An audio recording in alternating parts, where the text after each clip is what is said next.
Welcome to the Sharing Passion and Purpose podcast, a weekly podcast providing career and creative inspiration to help you build a purpose-filled life. If you're interested in tapping into your creative potential and building on your biggest and best resource, yourself, please join me on this path. I'm your host, Nancy Moore, and I want you to know that I'm on this journey with you. So let's get started. This is the time of year that people are starting to think about summer vacations and even little weekend getaways.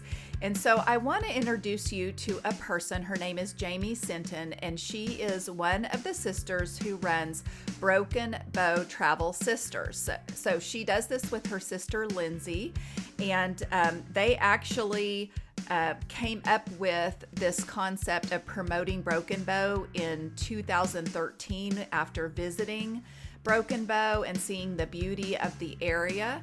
And Broken Bow is here in Oklahoma, and she talks about Broken Bow in the interview. She talks about Hochatown, which is adjacent to Broken Bow, and the opportunities that are happening there, how many cabins are in the area, and different things that people can do in that area. But what particularly interested me about visiting with Jamie was her interest in women supporting women, creating an opportunity for herself and her sister in promoting an area where they don't even live.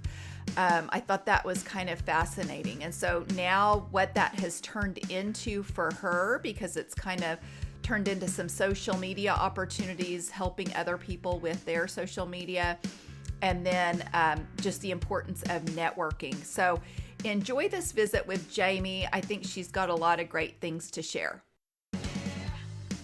So I'm going to kick it off. I appreciate you being here, Jamie, and it's so fun to see you in person. I get to see all these fun Instagram posts in Broken Bow and in other places. But anyway, we will get to all of that. But first, I thought if you could tell people a little bit more about yourself so people can get to know you. Sure. Well, I grew up mostly in Dallas, and I went to college at Arizona State University. So I kind of left the Texas area, didn't know anybody at college except my grandparents were retired there. Okay. And then got my undergrad in agribusiness. I really wanted to work like in the beer and wine industry. Okay. It was like, I love business. It was kind of fascinating to me. And I was not smart enough to be a veterinarian. So I had to choose another path. And then after college, I came back home. And at that time in the business world, people kind of wanted you to work and then have your employer pay for your master's degree. Yeah. It was kind of what people did. Yes. And I did that. Did you? Yeah, I did that. That yes. was kind of the norm. Like if you went right to your master's for business, people would be like, why are you doing that? But I just wanted to get it over with because I didn't want to go back to school when I was 35. What if I got married? I wanted to be able to take care of my family. So I got my master's in hospital administration because I really wanted to work in healthcare systems. So I met my husband at that time. He was in medical school and we were long distance. He was in Oklahoma. And I was like, I'm not marrying you until I get my master's and then we can get married. So we got married, had a long engagement. The day after our wedding, I moved to Memphis, Tennessee, because that's where my husband was doing his residency. And my dream job, I got to work at St. Jude Children's Research Hospital. You did? Yes. That's awesome. Okay. Yes. And when my husband went to interview there, I went with him. And I remember saying, if I ever move here, I am going to work there someday. It's actually really hard to get your foot in the door. I would imagine. But for good reason. It's still one of the best places I've ever worked. And so when he was finished there, what did you do there real quick? So I worked in gift planning. Okay. I kind of assisted people in the field who worked with donors who left St. Jude in their will. So St. Jude has about 6 floors of fundraising. It is a wild, amazing operation. And it was perfect for me because I love people. And so the donor part of it was just great. And the hardest part about leaving Memphis was leaving that job, because I think I would have stayed there forever. But my husband there was an opportunity back in Oklahoma where he was from to work as a pediatrician. And I was like, I'm never moving there. No, not happening. It's a small town. Uh-huh. Then we got pregnant, and I'm like, this looks pretty good. Moved to Oklahoma. My family was like, oh, when are you moving back to Texas? Right. And here we are 14 years later, and now I'm promoting part of Oklahoma. I love it. So it's just wild. But when we first moved to Oklahoma, I did work for a little bit when I had young kids. I actually worked for the American Red Cross in Tulsa. How and neat. So I was actually in a lot of Eastern Oklahoma, small towns. It really kind of set me up for what I was going to do later, because living in a rural area, you don't really know what it's like until you live somewhere like that. And so I had gained so much knowledge and empathy and how to connect with people in smaller towns. Mm-hmm. So it was a really good stepping stone. I left that to just, be at home with my kids. Mm-hmm. And then everything else kind of happened organically. Yeah. Well, it's so interesting that you say that, because I do think that the path that you go on, you take certain things and learn certain things along the way. So yes. As far as connecting with people in smaller towns, and the background that you had working with people even through St. Jude, and probably connections that way were pretty awesome. Well, and even like when I went to college in Arizona, I just had a desire to do that. My parents let me go. Yes. But I didn't know one person. And that experience kind of set me up for also being the wife of a physician, mm-hmm. and having to move to Memphis and having to move to Oklahoma. Mm-hmm. And how do you create a life for yourself in a new place and with new people? And mm-hmm. that's not easy for everybody. So I felt like my stepping stones were already starting, that's kind of when I left home. So yeah, I will share with you though, when you and I talked on the phone, I think it's your warmth and your personality. I felt like just instantly that connection. And so I bet it was not hard for you to meet people. Yes, I really had an attitude when we finally decided to come to Oklahoma. I got over the Oklahoma thing. My sister was actually in college at the time at Oklahoma State. I had persuaded her to go Pokes. Yes. I had persuaded her to go there. I said, I think it's a good fit for you, because my husband's brother was there also. And it was great because she was finishing up her senior year, so she was close by. And then she met her husband there. But I had an attitude of like, oh, it's a small town. I can really get involved. I can really do all these cool things that maybe in a bigger city, I wouldn't do. And mm-hmm. so I ended up having this attitude of opportunity. And it did fit my personality. I really do feed off the energy of others. It's Me kind too. Of where I thrive in relationships and people, which, to everything, there's pros and cons, right? Right. Yes. But it's definitely like who I am. Yes. Yes. Okay. Well, let me ask you then, let's go ahead and start talking about the small town and that you have come to know and love and that you are promoting, because I think it's so interesting that you've kind of created a business around your love for Broken Bow, Oklahoma. So your business that you started with your sister is Broken Bow Travel Sisters. So if you could kind of talk to me a little bit about how that came about, sure. And how it's going now. Sure. So I left my job at the Red Cross, was a new stay-at-home mom. I really didn't think I could be a stay-at-home mom. Honestly, I had a lot of fear about it, but luckily I just jumped into it, found some great friends, and one thing leads to another. I've always been a researcher, not like in the medical sense, but like things I love, places I want to go. I dig right in real deep. And I also love to share. So by nature, I'm a sharer, maybe a storyteller. So it really was organic. I was looking for a place to travel to meet my family from Dallas, and found a cabin in this little town called Broken Bow, really Hochatown, southeast Oklahoma. And I live in northern Oklahoma, so I'm actually 5 hours away. Oh, okay. And So I don't live actually in the town I promote, which is also interesting. Mm-hmm. But so we go there for the first time, and there's a lot of things I can't remember in the past almost 10 years, but I can remember when I stepped into that cabin, how I felt. I was excited. I was like, wow, this is really cool. Mm-hmm. My parents were on their way to meet us. I couldn't wait for them to get there. I remember where everybody slept, how comfortable the bed was. Like, I still remember that, right? Yeah. Yes. And we all fell in love. We were just like, what is this place? Why is nobody talking about these beautiful cabins and this beautiful lake? And it was a great opportunity for me to share. So, we had Facebook. So every time we would go, because we ended up going more and more, I would share and share and share. A lot of my Okies were like, okay, whatever, because where I live, a lot of people go to Branson. So, but over time, people started maybe believing me, and people were coming to me for help because I would look through all the cabins and know all of them. And then eventually my dad's like, you should start a website. Like, you should take this to the next level. He really pushed me to kind of you love to do this. I think there's a need for it. And I'm like, you're right. So I knew I had to go on Instagram, and because that was a good place to showcase Broken Bow. Mm-hmm. But I was like, oh, I don't know how to do it very well. So I started an Instagram for my cats to practice for a while. Good. Why not? So I'm like, let's start with the cats. So we did that.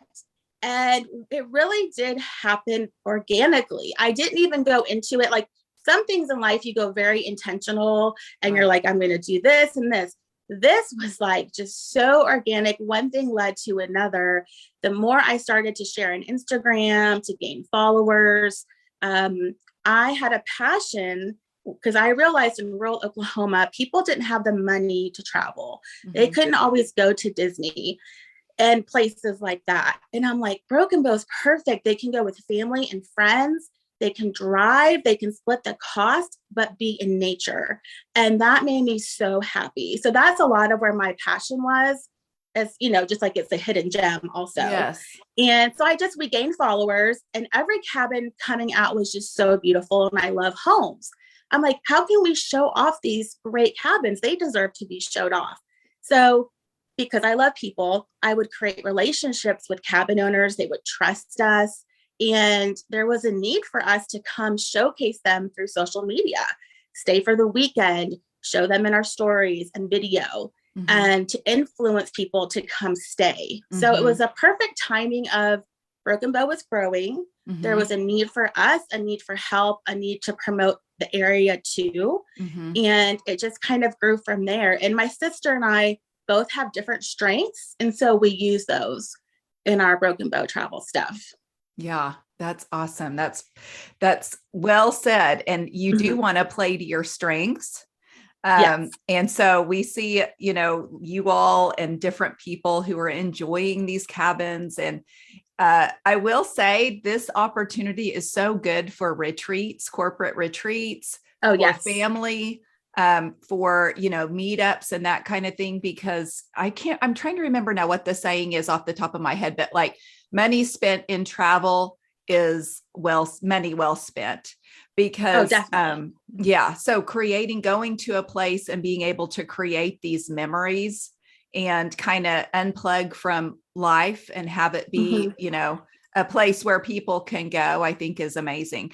But I have to tell you, I've heard about Broken Bow. And is mm-hmm. Broken Bow called Hochatown? So Broken Bow is more of the bigger town. Okay. It's like what the lake is called Broken Bow Lake.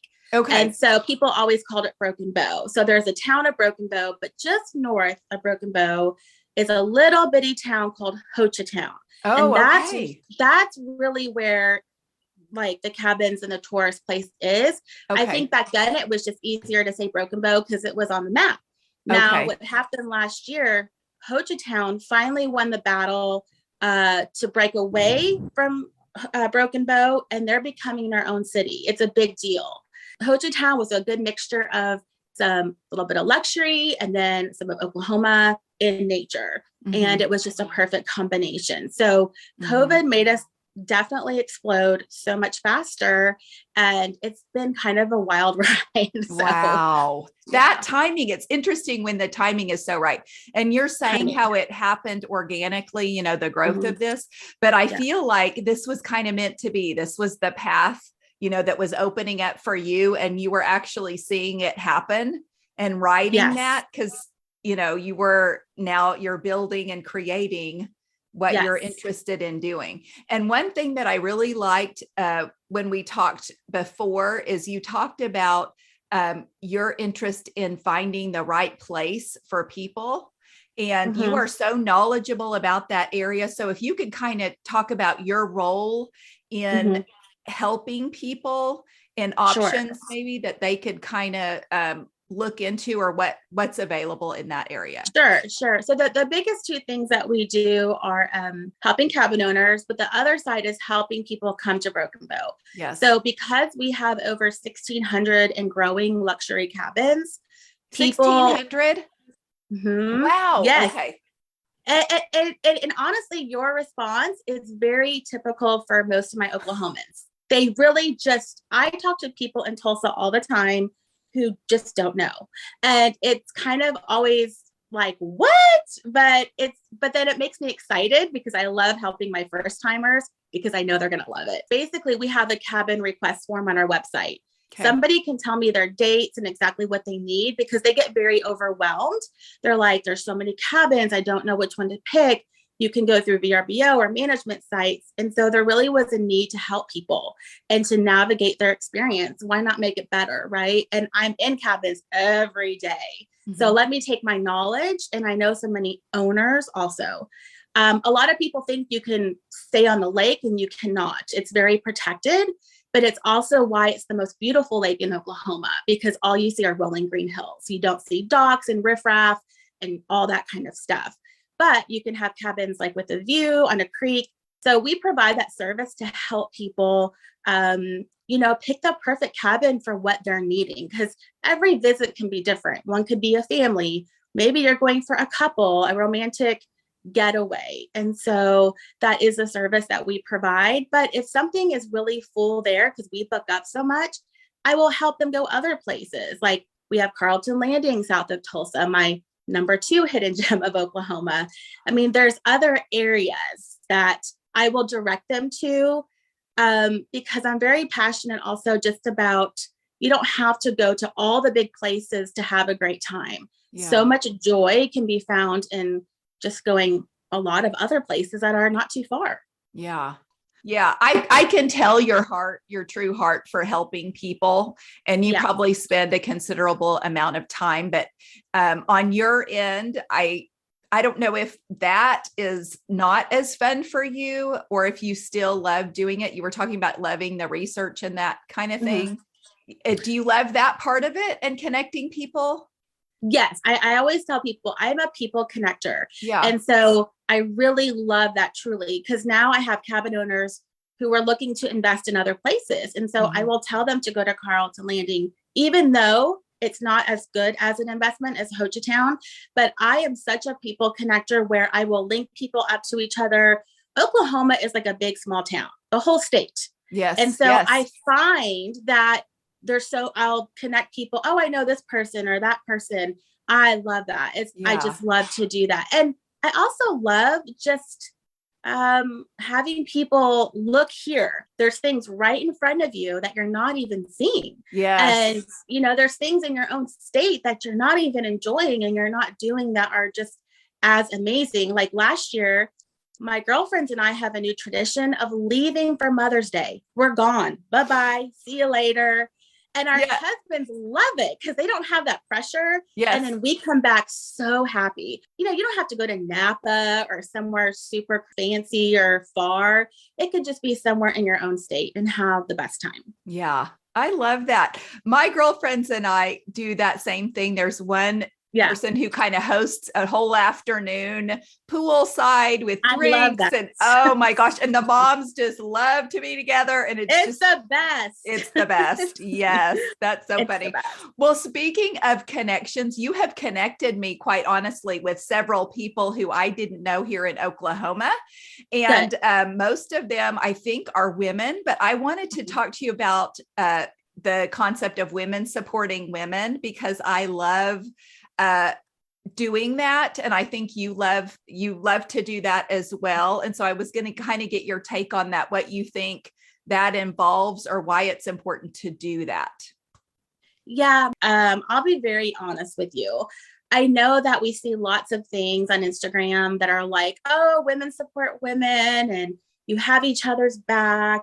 And I've learned some things along the way that yes, we should, and it's a good thing. But I think sometimes we're very disappointed because we find out that's not really always the case. And what I've learned is that when you start something new, you're looking for your friends in your circle, in your life, in your family to just validate and support everything you're doing, because you really need those cheerleaders. Like, yes, you're doing the right thing. And, you're looking for all of that. But then there comes a time you might find some friends don't react that way. They're kind of odd to you. They say hurtful things. And I'm just being honest. And I think every woman have had to experience this at some point, that when you're doing something great, there's always people who are going to maybe want to knock you down. Mm-hmm. And I've come to discover, do not seek your validation with your family and friends when it comes to your business. Is it great? Yes. Is it an added bonus? Yes. My validation should come from the people I'm serving. It should come from my cabin owners. It should come from my followers, from people like you who say, I see your Instagram and I just love what you do. So I think it's not directed, and I think it's painted very pretty, like, oh, women should just support women. But I'm here to say that's just not always the case. And so you have to be ready for that and prepared for that and not let it detour you. Because if you're an emotional person or you're more of an empath, then it could be really hurtful. So, but I seek my validation from the people I'm serving. Okay. Yeah. Okay. That's a good perspective. Yeah. I like that.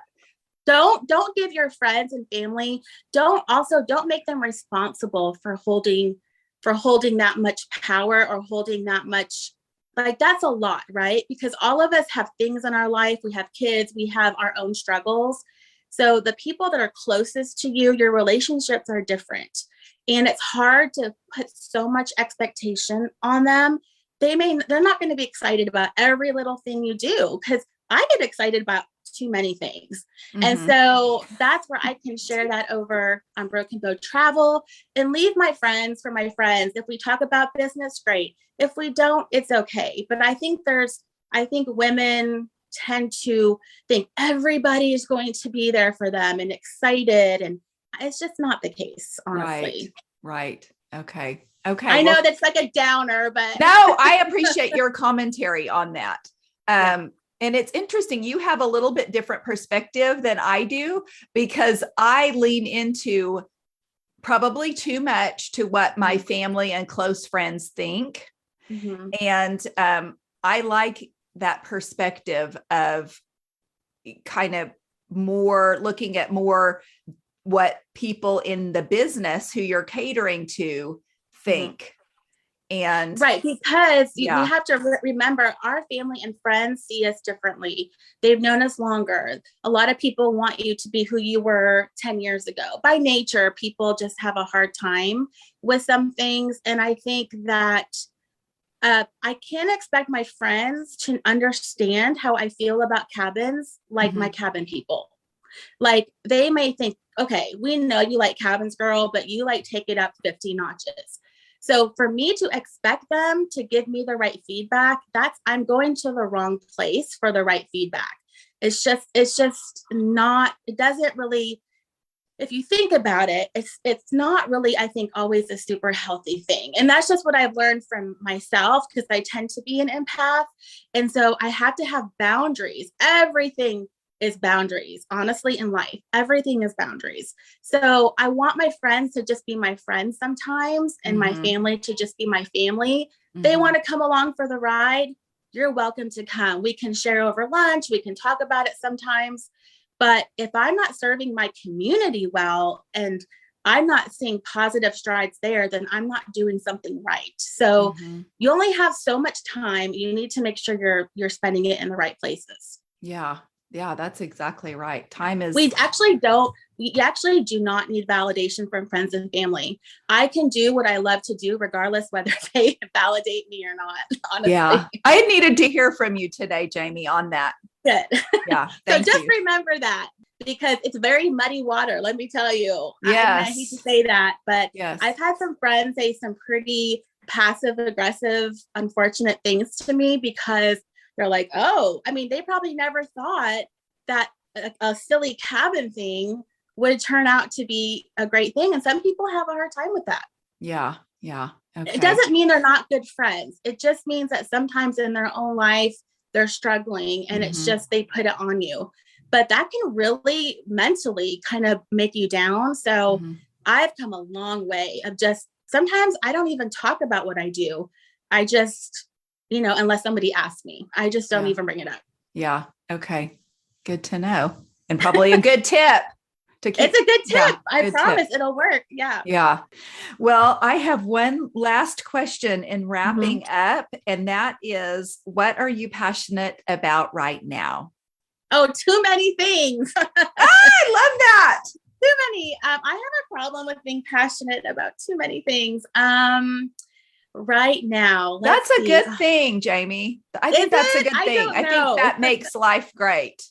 Yeah. I really get really excited about so many things. Oh goodness, what am I passionate about right now? I'm very passionate actually about coffee. So because I love Pahuska, Oklahoma, and I love coffee, and I love hidden gems, I sometimes will work in those places to get out of the house.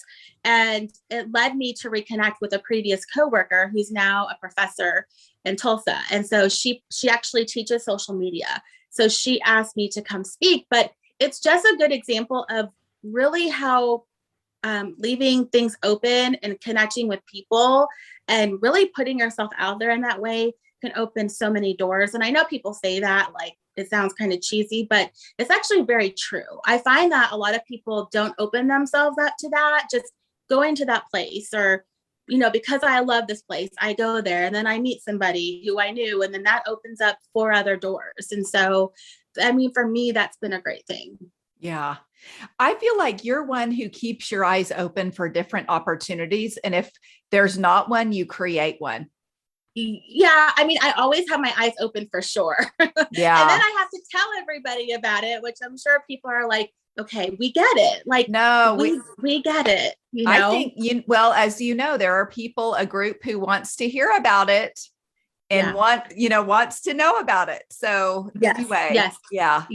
And one other extra tip I forgot, but last year on Instagram, I had found kind of like a women's business group that I'm not with anymore because I actually kind of outgrew it a little bit. Okay. But there used to be an app called Channels, and you could like be face to face and leave messages. And it was other business owners who were women, side hustles. And every day we would come in and talk about different topics. And I didn't really speak to it much, but I had people asking me to do their social media for them. And I really I was actually fearful of doing it because I didn't want to let anybody down, a cabin owner, and have my name be tarnished. I mean, I do have fear, like we all have fear, right? But within that group, somebody said, you really should do it, because if people keep asking you, then you probably need to do it. And so my friends where I live had a new wedding venue, and they asked me to do theirs. And that was a good test for me to try it out. So since last year, I now manage 4 social media accounts. 3 are cabin people and one's a cabin management company. So it's another example of, that was another door that opened up for me that I never saw happening. And it actually is a great source of income because we can only make so much promoting cabins. I can only go there so much. So it's been a great way for us to keep our business going and to do other things. And that was something I never thought would happen. So, okay. I think you and I have got to connect on that too, because okay. I need your help with that. But anyway, Okay. well, thank you so much for being Thank here you. today, Jamie. I have loved talking to you, and I appreciate you sharing about your heart and your passion and such great tips today. But thank you for being here. Thank you for having me. Okay, everybody, that's a wrap on this week's episode. I want to thank you for listening to the Sharing Passion and Purpose podcast. It means the world to me, and I'd love to connect with you. Please follow me on Instagram, Facebook, and LinkedIn at Sharing Passion and Purpose, and Twitter at Passion Sharing. Also, if you like this podcast, it would mean a lot to me for you to subscribe, rate, and review it. And as always, all my show notes will be available on my website, sharingpassionandpurpose.com.